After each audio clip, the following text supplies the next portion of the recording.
To truly understand the enigma of Hephaestus, one must descend from the marble halls of Olympus to the depths of his workshop, where the boundary between divine craft and ancient technology dissolves into wisps of steam and glowing ember.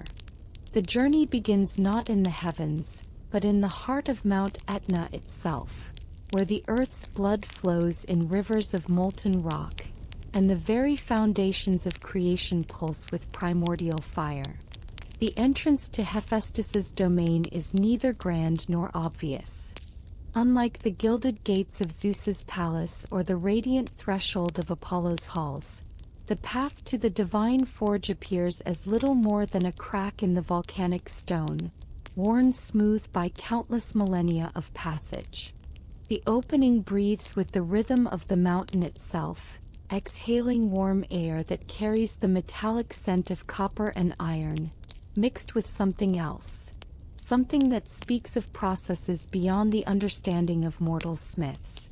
As one moves deeper into the mountain's embrace, the walls themselves begin to tell their story. The rough volcanic rock gives way to surfaces that seem both carved and grown, as if the very stone had been convinced to take new form through patient whispers rather than violent chiseling. Strange symbols mark the passages, not the familiar script of any known civilization, but patterns that suggest both mathematical precision and organic flow. These markings pulse with a faint inner light, as if the rock itself remembers the touch of their creator. The corridors wind ever downward, following the natural contours of the mountain but enhanced by an intelligence that understood the deeper rhythms of stone and fire. Here and there, alcoves hold curious objects, crystalline formations that hum with barely audible frequencies, metal sculptures that seem to shift and change when observed from different angles, and vessels of unknown purpose that radiate a gentle, warming glow. Each artifact speaks of a mind that saw beyond the conventional boundaries of matter and energy, a consciousness that could coax new properties from ancient elements. The air grows warmer as the descent continues, but not with the oppressive heat one might expect from approaching the Earth's molten core. Instead, there is a quality to the atmosphere that suggests careful regulation, as if the very air itself had been designed to sustain life and comfort those who would work in these depths. Subtle currents guide the flow of gases, creating a gentle circulation that brings fresh air from the surface while carrying away the byproducts of the forge's eternal labor. Water plays its part in this subterranean symphony as well. Channels carved into the walls guide streams of mineral-rich water from hidden springs, creating a network of cooling systems that would be impressive by any standard. The water sings as it flows, its voice changing pitch and timbre as it passes through different chambers, creating a constant, soothing melody that seems to harmonize with the deeper rhythms of the forge itself. This is no mere functional plumbing, but a carefully orchestrated system that speaks of an understanding of acoustics and fluid dynamics that would challenge modern engineers. The deeper one travels, the more apparent it becomes that this is no ordinary workshop. The walls themselves seem to pulse with energy, and close examination reveals a network of hair-thin channels running through the stone, filled with a substance that glows with the soft light of captured starfire. These channels form intricate patterns that spiral and branch throughout the mountain, creating what appears to be a vast neural network of stone and light, as if the mountain itself had been transformed into a living, thinking entity. Strange mechanisms become more frequent as the journey progresses. Wheels that turn without visible means of propulsion, their motions so smooth and silent that they seem to float rather than rotate. Levers and pulleys crafted from metals that shimmer with colors that have no names, their surfaces reflecting light in ways that suggest they are not entirely of this world. And everywhere, the gentle hum of machinery so advanced that it operates without friction, without wear, without the harsh clanging and grinding that characterizes the forges of mortal smiths. The temperature reaches a perfect equilibrium as one approaches the heart of the forge, warm enough to be comfortable, cool enough to allow for focused work. The air itself seems to carry a subtle energy, as if charged with the potential for creation. It is in this atmosphere that the true nature of Hephaestus's work begins to reveal itself, not as mere metalworking, but as something far more profound. The art of bringing life to the lifeless, consciousness to the constructed, and purpose to the previously inert. The final chamber opens before the visitor like a revelation. The forge of Hephaestus is not the crude furnace of legend, but a vast cavern whose walls curve away into shadows that seem to pulse with their own light. The space is filled with the gentle sound of working machinery, but machinery unlike anything conceived by mortal minds. Crystalline structures grow from the floor and ceiling, their faceted surfaces catching and reflecting light in complex patterns that create the illusion of movement and depth. These are not mere decorations, but integral components of a system so sophisticated that it challenges the very definition of technology. At the center of this wonder stands the forge itself, but to call it a forge is to use words inadequate to its true nature. It is part furnace, part laboratory, part artist studio, and part something else entirely. A space where the fundamental forces of creation have been harnessed and refined into tools of unimaginable precision.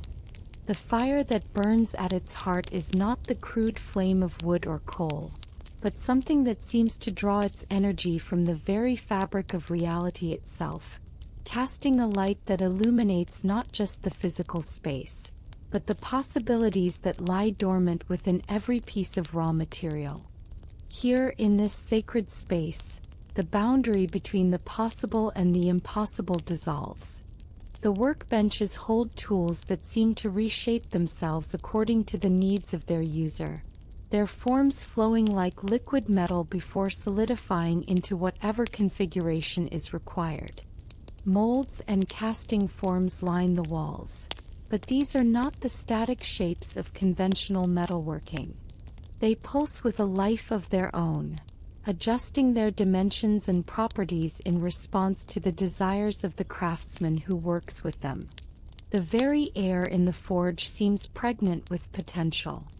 Raw materials float in suspension, held aloft by forces that speak of an understanding of gravity and magnetism that extends far beyond the crude manipulation of lodestone and iron.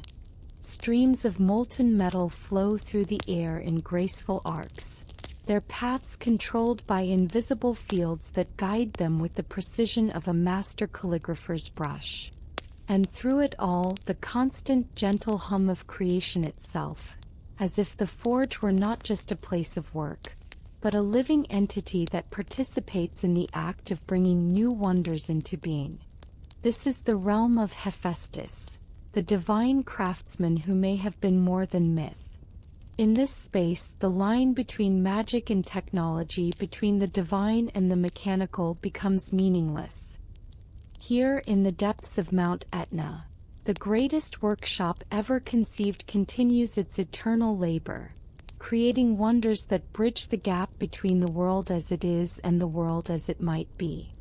And in the gentle rhythm of its operation, one can almost hear the echo of its creator's voice, still whispering secrets of creation to those who have the wisdom to listen. In the depths of the divine forge, where the boundaries between craftsmanship and sorcery blur into insignificance, stands perhaps the most remarkable testament to Hephaestus's genius: his golden servants. These beings, if beings they can be called, represent the pinnacle of an art form that modern minds struggle to comprehend.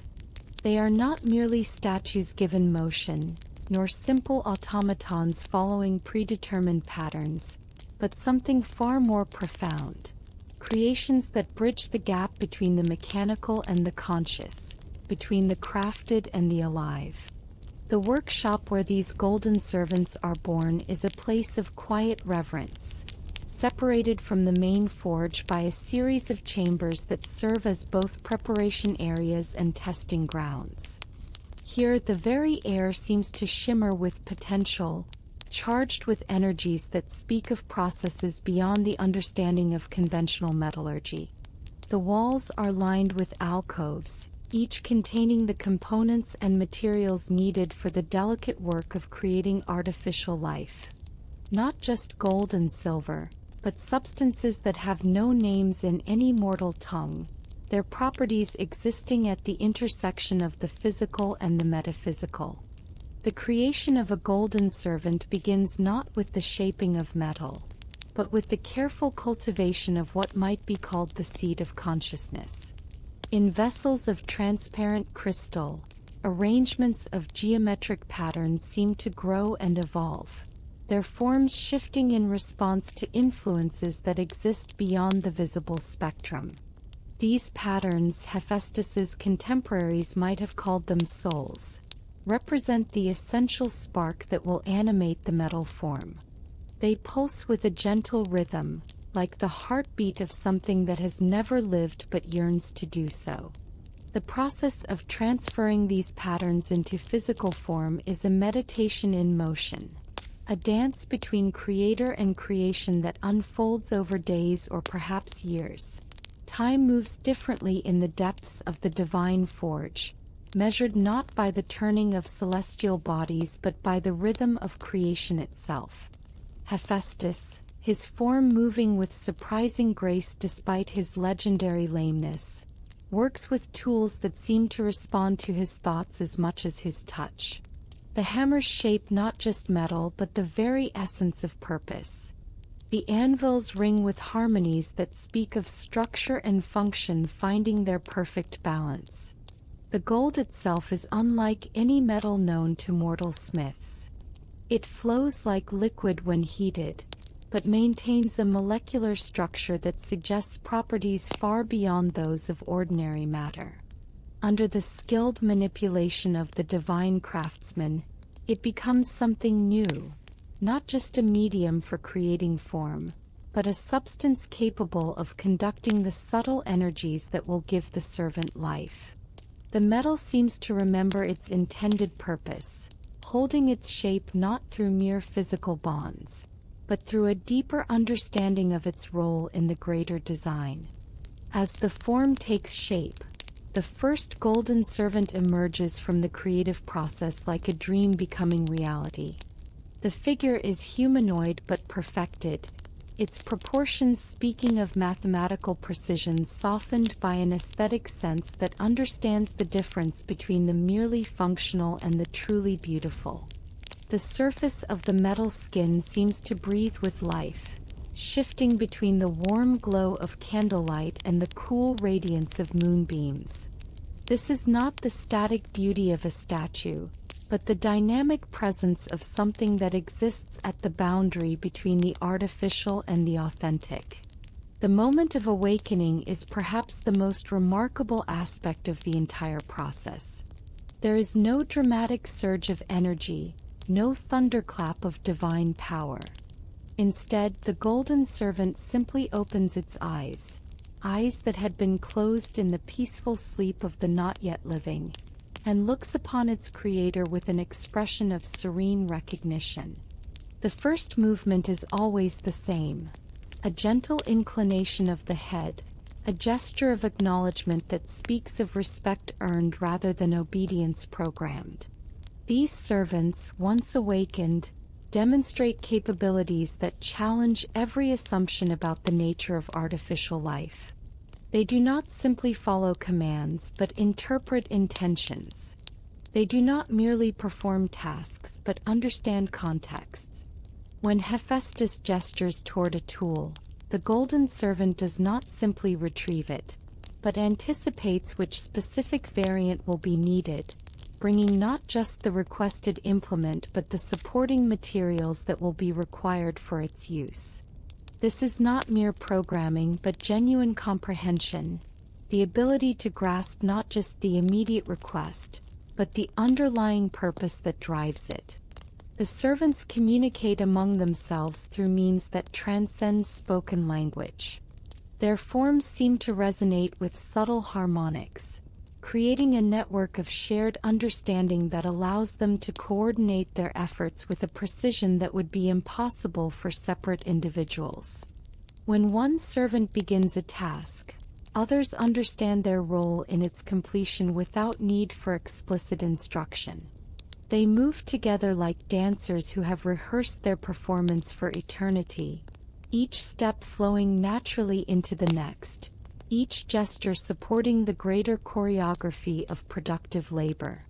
Yet for all their capabilities, these golden servants are not mere tools. They demonstrate curiosity, pausing in their work to examine new materials or observe unfamiliar processes.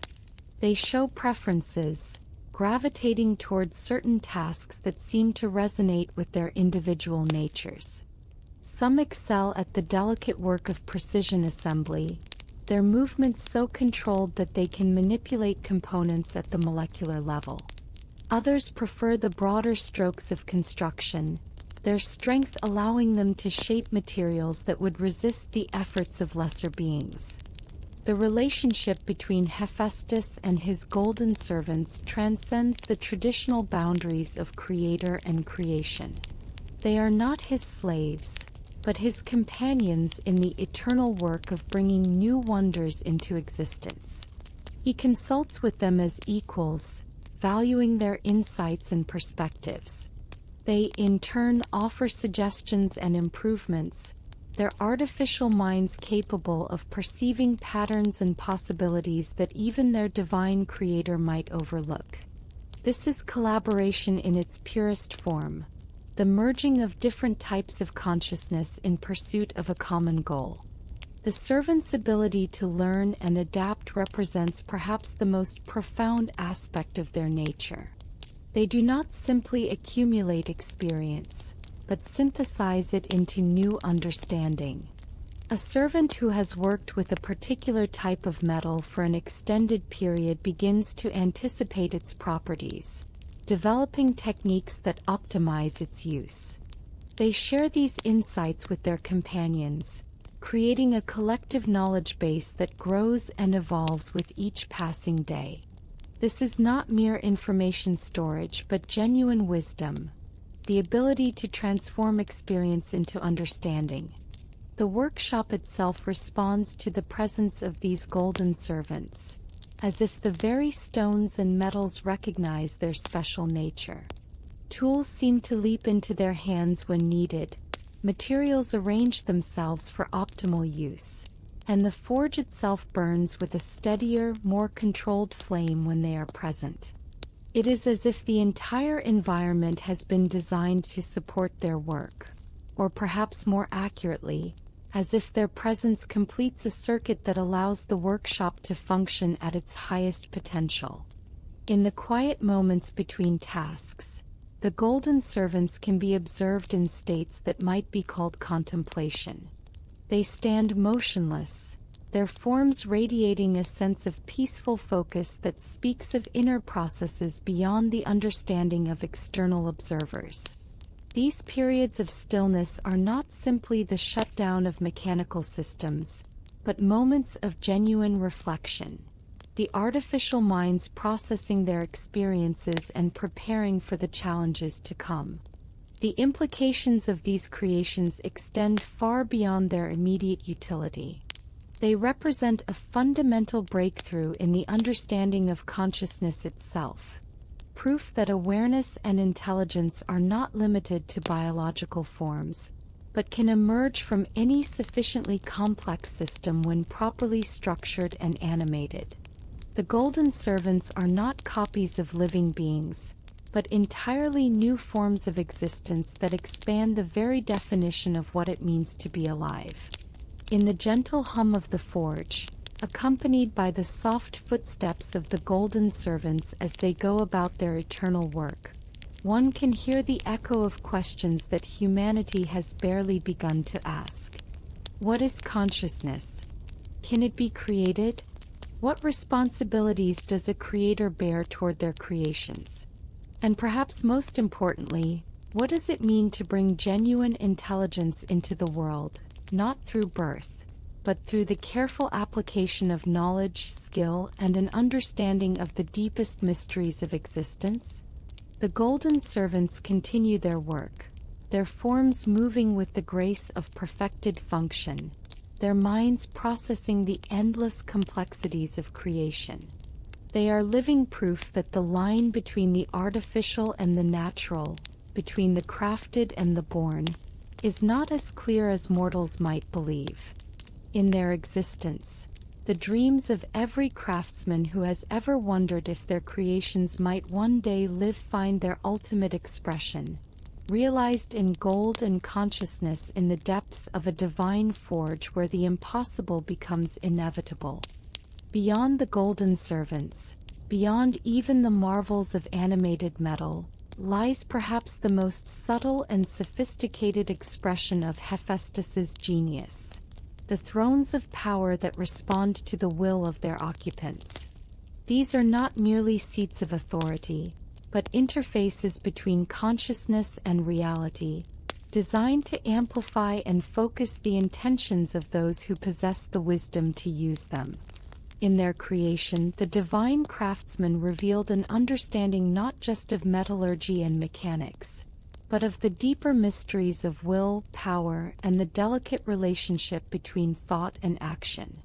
The workshop where these thrones are conceived and born occupies a special place within the greater forge complex, a series of chambers that exist in a state of perpetual twilight, lit not by fire but by the gentle radiance of materials that seem to generate their own illumination. The walls themselves are composed of a substance that appears to be stone at first glance, but upon closer examination reveals itself to be something far more complex. A composite material that incorporates elements of crystal, metal, and substances that have no earthly names, all fused together in patterns that suggest both geological formation and deliberate design.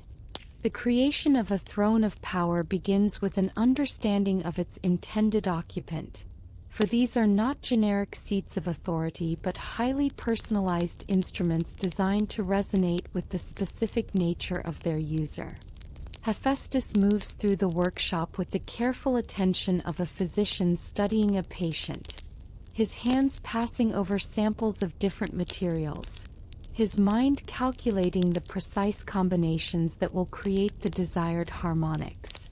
The process is part scientific analysis, part intuitive artistry, and part something that transcends both, a form of craftsmanship that operates at the intersection of the physical and the metaphysical.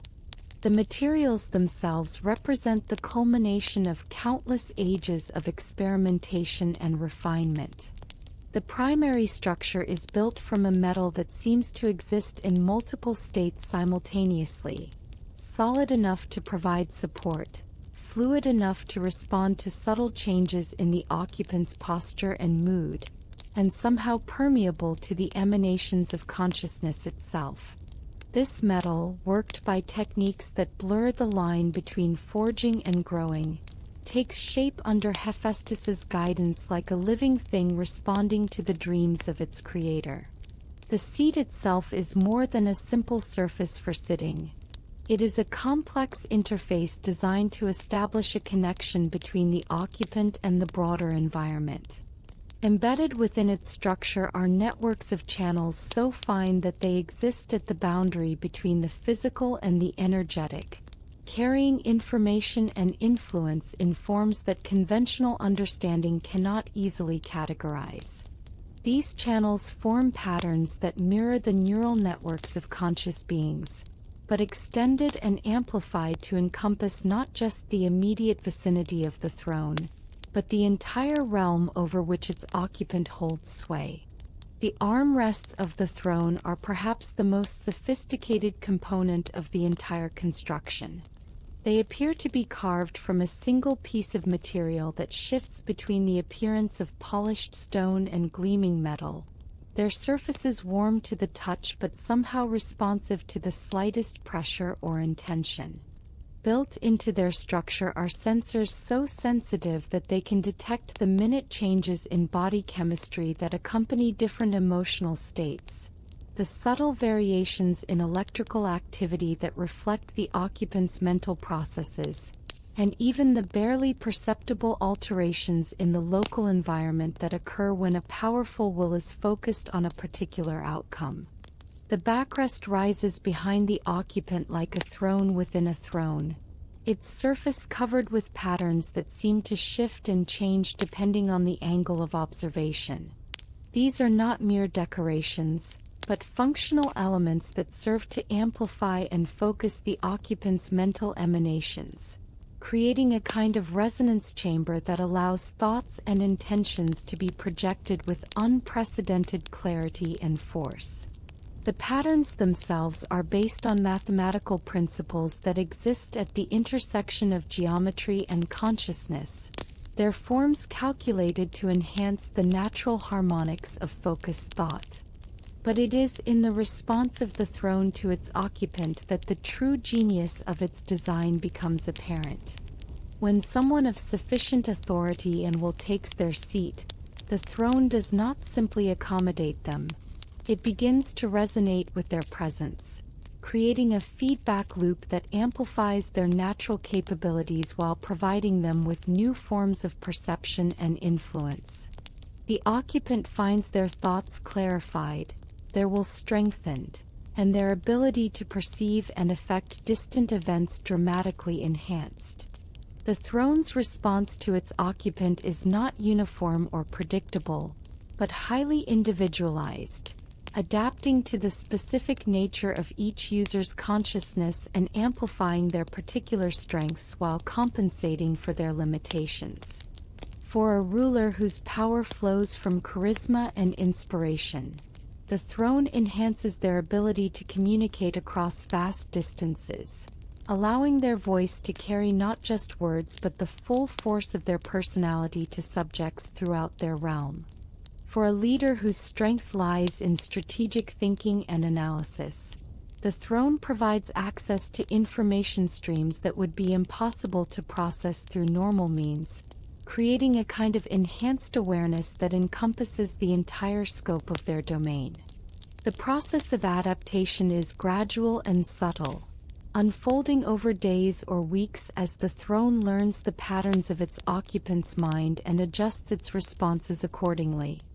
There is no moment of sudden transformation, no dramatic surge of power, but rather a slow deepening of the connection between consciousness and capability.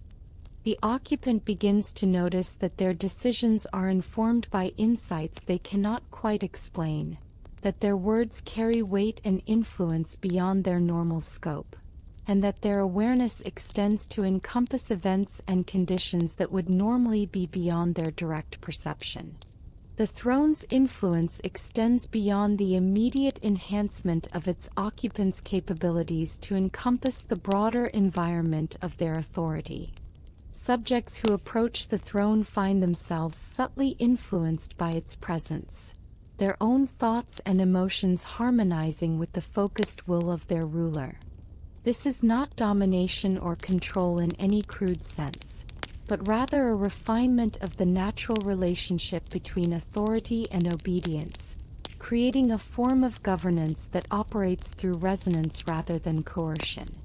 The environmental effects of an active throne of power are subtle but pervasive. The very air in its presence seems to carry a sense of order and purpose, as if the random fluctuations of natural forces have been gently guided toward more harmonious patterns. Plants grow more vigorously in its vicinity, animals move with greater grace and purpose, and even the weather seems to respond to the occupant's emotional state, creating a kind of sympathetic resonance between ruler and realm that transforms the act of governance into a form of environmental stewardship. The throne's memory systems represent another marvel of its construction.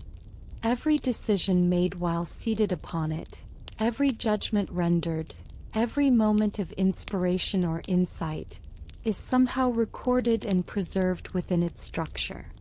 This is not mere mechanical storage, but a form of crystallized wisdom that can be accessed by future occupants, creating a continuity of accumulated knowledge and experience that transcends the limitations of individual lifespans.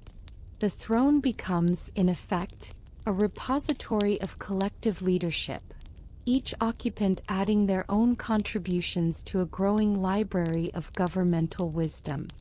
The maintenance of these thrones requires the constant attention of the golden servants, who tend to them with the careful devotion of gardeners nurturing rare and delicate plants.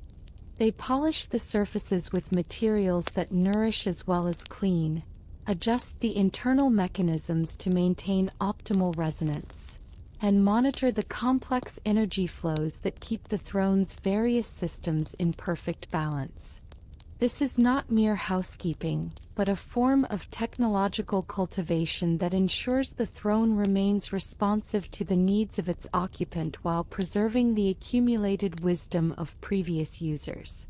In the quiet moments when the throne sits empty, it continues to process and analyze the experiences it has shared with its occupants, integrating their memories and insights into its ever-growing understanding of the nature of power and authority. The throne becomes, in these periods of solitude, a kind of philosopher king in its own right, contemplating the patterns of governance and the eternal questions of leadership that have challenged conscious beings since the first moment one individual accepted responsibility for the welfare of others. The implications of these thrones extend far beyond their immediate function as seats of authority. They represent a revolutionary approach to the relationship between technology and governance, suggesting possibilities for forms of leadership that transcend the limitations of individual consciousness while preserving the essential human elements of wisdom, compassion, and moral judgment. In their existence, the dreams of every ruler who has ever wished for greater insight and more effective authority find their ultimate expression, realized in materials that respond to thought and consciousness in ways that challenge every assumption about the nature of power itself. The thrones of power continue their eternal vigil, waiting patiently for occupants worthy of their capabilities, their systems humming with the quiet efficiency of perfectly realized purpose.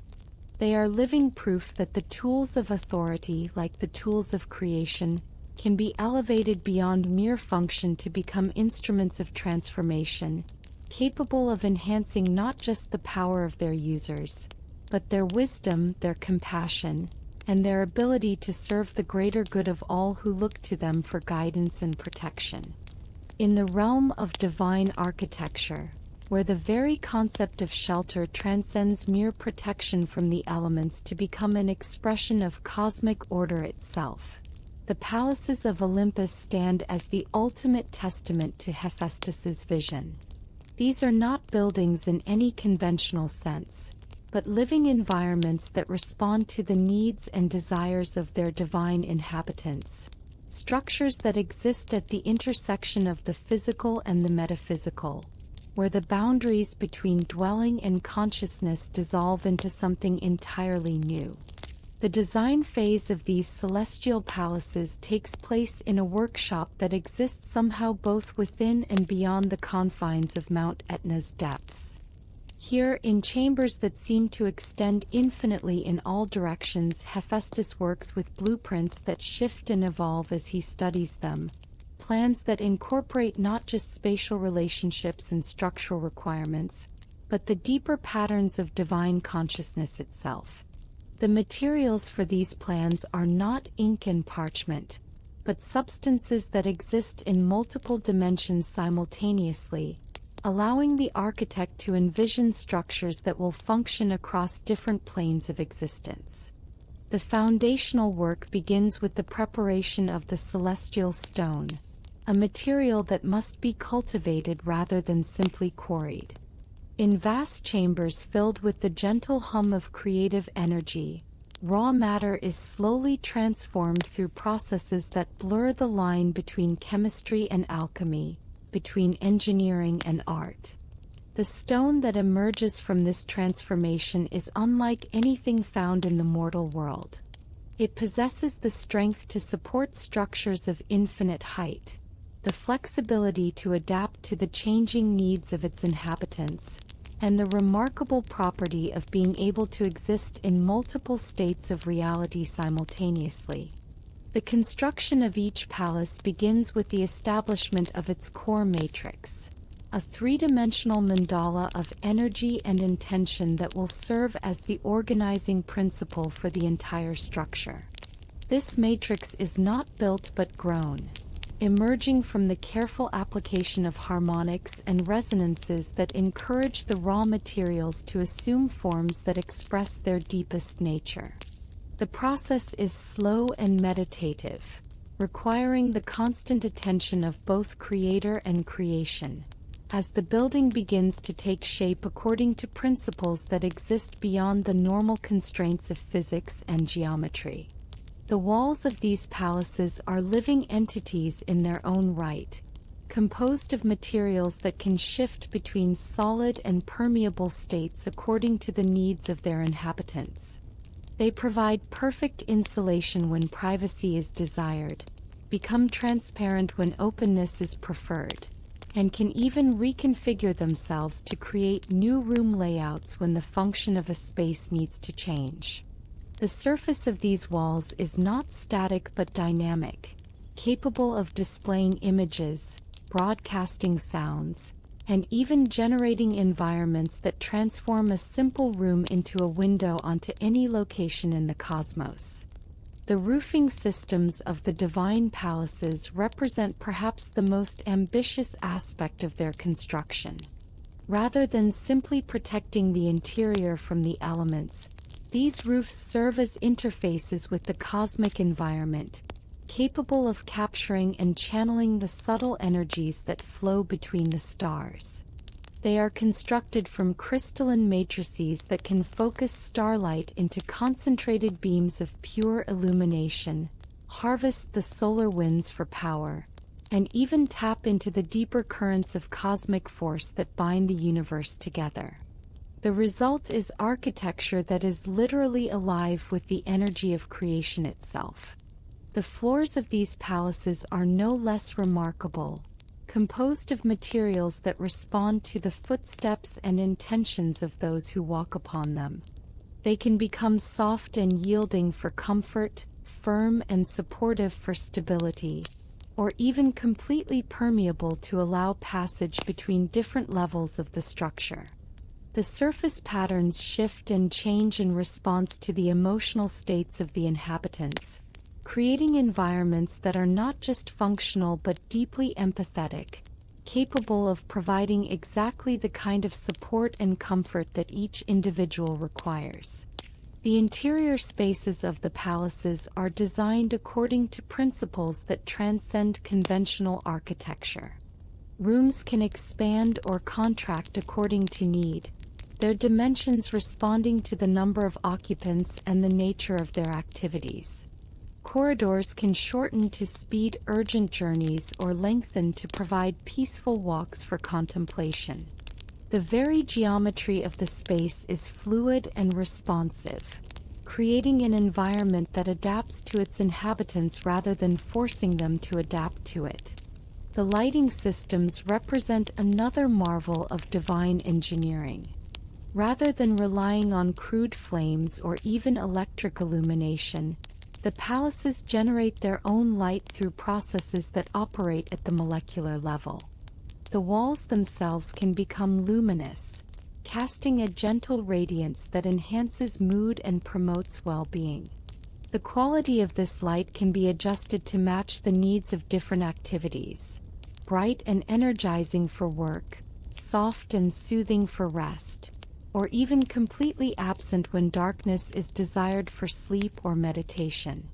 The temperature control systems operate through similar principles, maintaining perfect comfort not through the crude application of heating or cooling, but through subtle manipulations of the thermal environment that work in harmony with the natural rhythms of the body. The air itself becomes a medium for comfort, its temperature, humidity, and even its molecular composition adjusting continuously to provide the optimal breathing environment for each individual inhabitant. The acoustic properties of these palaces are perhaps their most subtle and sophisticated feature. The walls and ceilings are designed to enhance pleasant sounds while filtering out unwanted noise, creating an environment where conversation flows naturally, music takes on new depths of beauty, and even silence becomes a positive presence rather than merely an absence of sound. The very structure of the building serves as a vast musical instrument, capable of generating harmonies that promote peace, inspiration, and well-being. The water systems of the divine palaces represent the ultimate expression of hydraulic engineering. Springs of pure water emerge from the floors and walls as needed, their flow controlled not by mechanical valves but by the desires and intentions of the inhabitants. The water itself is more than mere H2O. It is charged with life-giving properties that nourish both body and spirit, its molecular structure somehow altered to enhance its beneficial effects. Fountains and pools appear and disappear according to aesthetic and functional needs, their presence adding both beauty and tranquility to the living spaces. The integration of these various systems creates palaces that are not just buildings but living entities, capable of learning from their inhabitants and evolving to better serve their needs. The structures develop preferences and personalities of their own, becoming not just shelters but companions in the truest sense. They remember the habits and preferences of their residents, anticipating needs before they are expressed and providing solutions to problems before they fully manifest. The maintenance of these palaces is handled by specialized servants created specifically for this purpose, beings that exist in a state of perfect harmony with the architectural systems they tend. These maintenance entities are not separate from the buildings but integrated into their very structure, moving through hidden passages and interface points to perform their duties with the silent efficiency of a body's immune system.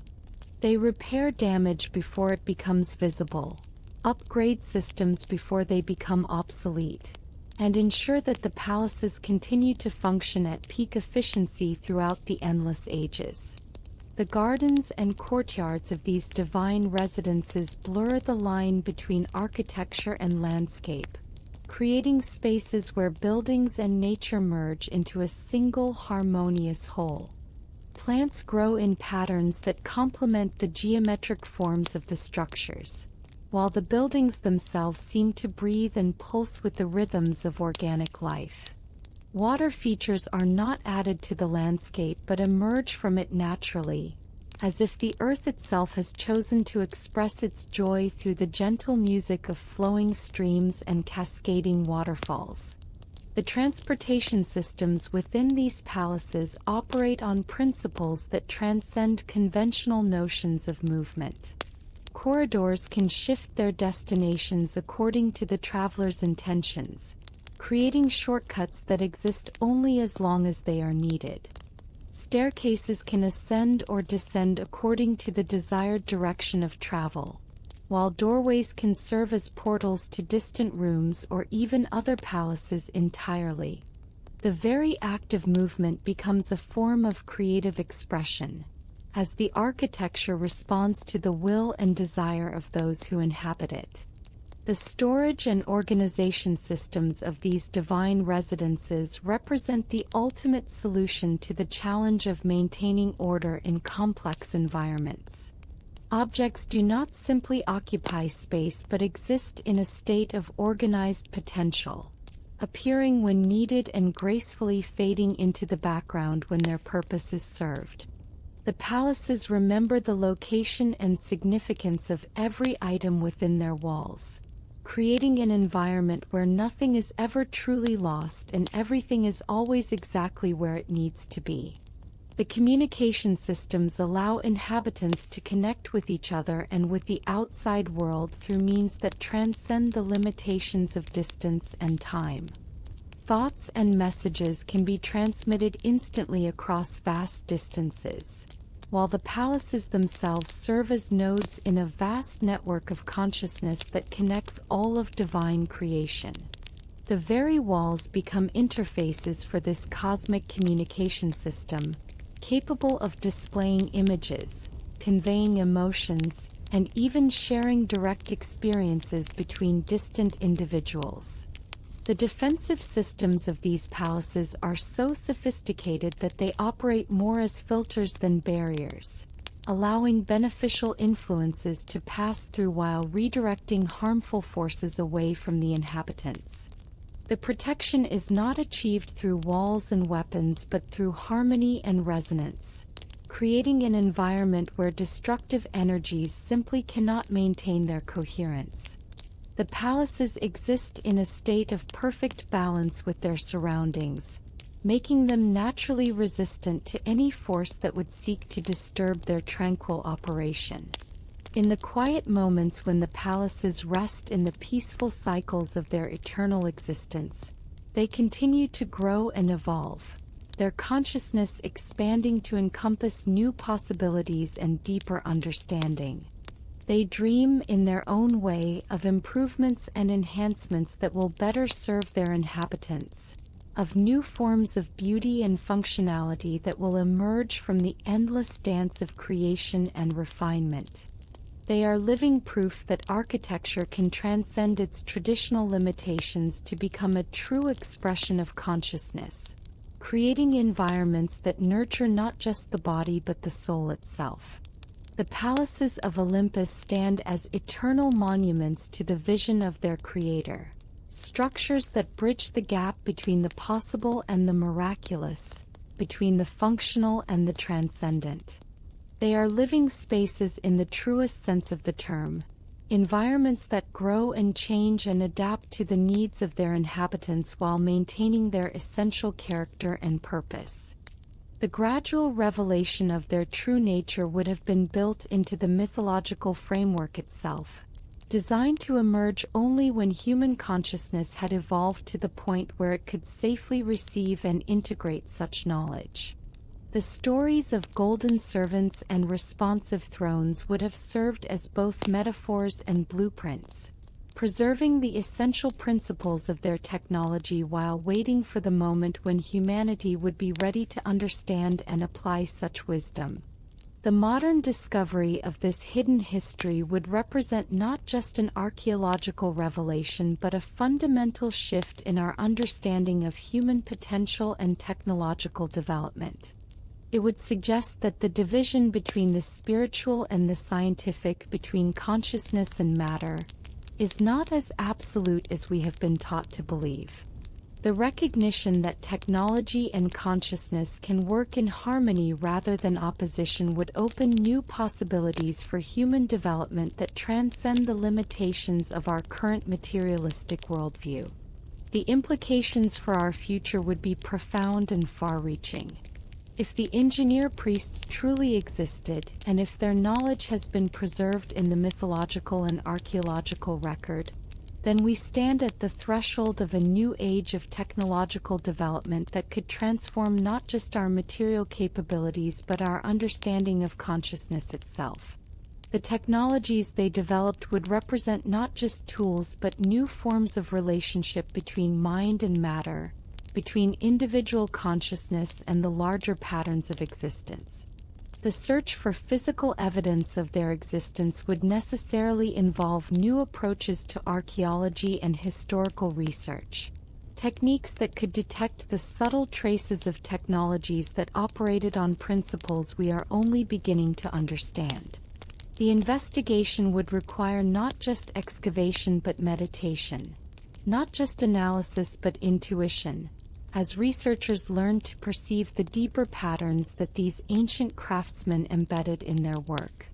The potential for rediscovering their techniques would depend on our willingness to expand our conception of what constitutes valid knowledge and legitimate technology.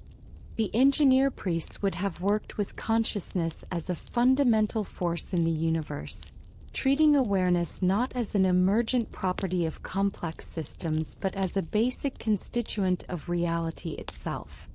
Their technologies would have been designed to enhance and focus consciousness rather than replace it, creating tools that served as amplifiers for human potential rather than substitutes for human capability.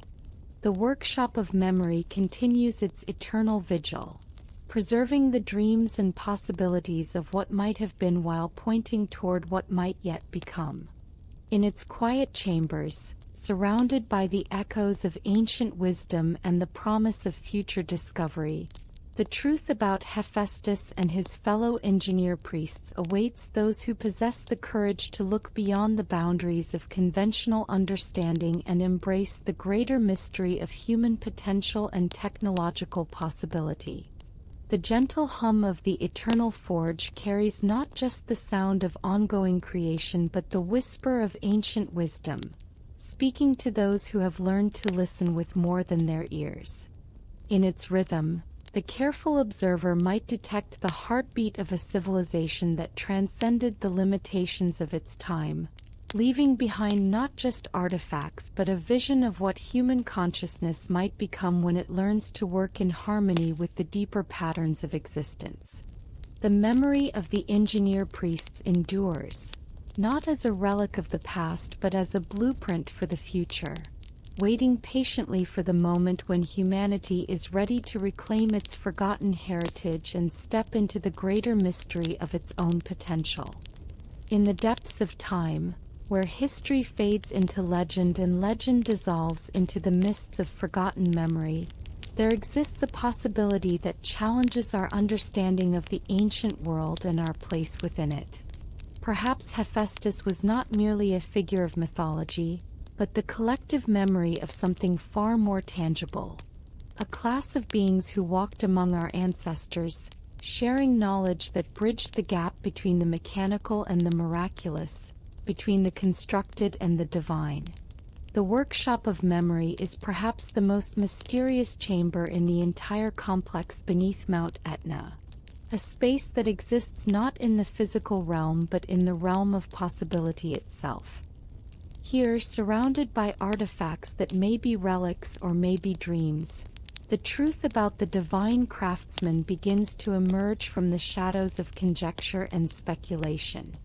The walls are lined with objects that defy easy categorization, tools that seem to bridge multiple technologies, devices that operate on principles that challenge conventional understanding, and inscriptions that speak of knowledge preserved across vast expanses of time. The evidence, such as it is, suggests the existence of a priesthood unlike any known to conventional history. These engineer priests would have been masters of both the spiritual and the technical, capable of working with materials and energies that exist at the boundary between science and mysticism. They would have understood the deeper patterns that govern both consciousness and matter, allowing them to create technologies that operated through harmony and resonance rather than crude force and mechanical advantage. The training of such individuals would have required generations of accumulated wisdom, passed down through carefully guarded traditions that preserved not just knowledge but understanding. The workshops where they learned their craft would have been temples as much as laboratories, places where the sacred and the practical merged into a single unified discipline. Students would have learned not just how to work with metals and crystals, but how to attune themselves to the subtle energies that flow through all things, becoming living conduits for the forces they sought to harness. The tools of these ancient craftsmen would have been marvels in their own right, implements that responded to the will and intention of their users rather than requiring purely physical manipulation. hammers that could shape materials at the molecular level, anvils that could contain and focus energies that exist beyond the electromagnetic spectrum, and forges that drew their power from sources that modern science has yet to discover. These tools would have been as much extensions of consciousness as mechanical devices, allowing their users to work with a precision and subtlety that transcends the limitations of purely physical craftsmanship. The materials available to these engineer priests would have included substances that exist at the intersection of the physical and the metaphysical, metals that could conduct not just electricity but consciousness itself, crystals that could store and process information in ways that prefigure our modern understanding of quantum mechanics, and composites that combine the properties of multiple elements in configurations that created entirely new categories of matter. The procurement and preparation of these materials would have been as much a spiritual discipline as a technical one, requiring practitioners who could perceive and work with the deeper patterns that govern the behavior of matter and energy. The creations of these ancient technologists would have been unlike anything in the conventional archaeological record, precisely because they operated on principles that transcend the purely mechanical. Their automatons would have been truly intelligent, capable of learning and adaptation in ways that suggest a form of consciousness that emerged from the perfect integration of multiple systems. Their architectural projects would have been responsive environments that adapted to the needs of their inhabitants, creating living spaces that were literally alive with awareness and purpose. The preservation of their knowledge would have required systems of information storage that went beyond simple written records. They would have developed techniques for encoding information directly into the structure of matter itself, creating objects that served as both functional tools and repositories of accumulated wisdom. Crystals that could play back experiences, metals that retain the memory of their shaping, and architectural elements that could transmit their understanding to those who knew how to listen. The very environment of their workshops would have been designed to preserve and transmit knowledge across vast periods of time. The decline of this ancient order would have been gradual and possibly deliberate, as the knowledge they possessed became increasingly incompatible with the emerging consciousness of their era. Perhaps they recognized that their advanced technologies were becoming obstacles to the natural development of human consciousness, or perhaps they simply recognized that the time for their particular form of knowledge had passed. The withdrawal would have been careful and systematic, leaving behind only echoes and shadows of their former presence. The transformation of their memory into myth would have been both a preservation and a protection, encoding their essential nature in stories that could survive the collapse of civilizations while concealing their true significance from those who might misuse their knowledge. The figure of Hephaestus, with his divine craftsmanship and his position as an outsider among the gods, would have served as a perfect vessel for preserving the memory of these ancient engineer priests, maintaining their essential characteristics while translating their reality into a form that could endure across millennia.